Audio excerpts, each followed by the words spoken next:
पहला तो राष्ट्रीय पार्टी का दर्जा छिन सकता है और दूसरा 2024 में वापसी की उम्मीद लगभग खत्म हो जाएगी। फिर मायावती के बाद पार्टी का क्या होगा आप जानते ही हैं।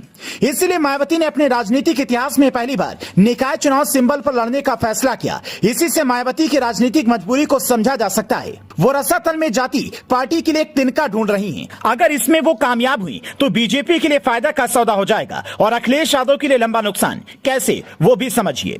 6 दिन पहले मायावती ने पार्टी पदाधिकारियों के साथ मीटिंग की थी। इसमें सभी 75 जिलों के कोऑर्डिनेटर्स को बुलाया गया था। मायावती ने उनसे मुसलमानों पर डबल फोकस करने को कहा। इमरान मसूद जैसे नेताओं को कांग्रेस से लाकर फ्रंट पर खेलने का मौका दे रही हैं। दूसरे दलों से संपर्क करने वाले नेताओं को मायावती ने धमकाया है। 2017 में बसपा ने इसी दलित मुस्लिम फॉर्मूले से अपने समर्थन से 2 मेयर बना लिए थे। अब समझिए कि बीएसपी के लिए यह चुनाव आखिरी मौका क्यों है। क्यों कभी उपचुनाव तक से दूर रहने वाली बसपा प्रमुख मायावती जिन चुनावों को छोटा बताती थी उसके लिए खुद मैदान में उतर आई हैं। दरअसल बीते 1.5 दशक से चुनाव दर चुनाव बसपा का वोट फीसदी गिरता जा रहा है। यूपी विधानसभा चुनाव 2022 में 1993 के बाद सबसे कम वोट बसपा को मिले। 2022 के चुनाव में उसका 13% वोट बैंक रहा, जबकि यूपी में करीब 22% दलित वोटर हैं, लेकिन बसपा को 13% वोट मिले। मतलब पार्टी अपना बेस खो चुकी है। दिल्ली एमसीडी चुनाव में 1% से कम वोट मिले। 2017 में बसपा 22.24% वोटों के साथ 19 सीटों पर सिमट गई थी।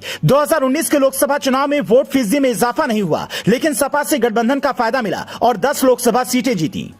अगर बसपा के लिए हालात यही बने रहे तो माना जा रहा है कि उसका राष्ट्रीय पार्टी का दर्जा खत्म हो जाएगा। विधानमंडल से लेकर संसद तक में उसके प्रतिनिधित्व पर खतरा हो जाएगा। बीजेपी के लिए मायावती की हार में भी जीत है और जीत में भी जीत, क्योंकि मायावती ने दलित और मुस्लिम पर फोकस करके ओबीसी को लुभाने की योजना बनाई है। मुस्लिम और ओबीसी ही अखिलेश का कोर वोटर है। जो जितना वोट काटेगा वो सपा और कांग्रेस का ही काटेगा। बीजेपी का वोटर स्थिर रहेगा। अगर मायावती के हालात बिगड़े तब भी बीजेपी के हाथ में लड्डू ही रहेगा, क्योंकि दलित बीजेपी के पाले में आया है और बसपा के हालात बुरे देखकर वो जिताऊ उम्मीदवार ढूंढेगा जो सपा या बीजेपी में मिलेंगे। तो दलित सपा के बजाय बीजेपी के साथ जाने में ज्यादा सहज महसूस करता है। ये चुनाव मायावती के लिए तो अहम है ही, बाकी पार्टियों के लिए भी जरूरी है, क्योंकि इसी निकाय चुनाव से 2024 के लोकसभा चुनाव के लिए टोन सेट होनी है। तो आम चुनाव से पहले ये एक तरीके से सेमीफाइनल है। जो यहाँ बढ़िया प्रदर्शन करेगा वो फाइनल में डबल कॉन्फिडेंस के साथ जाएगा।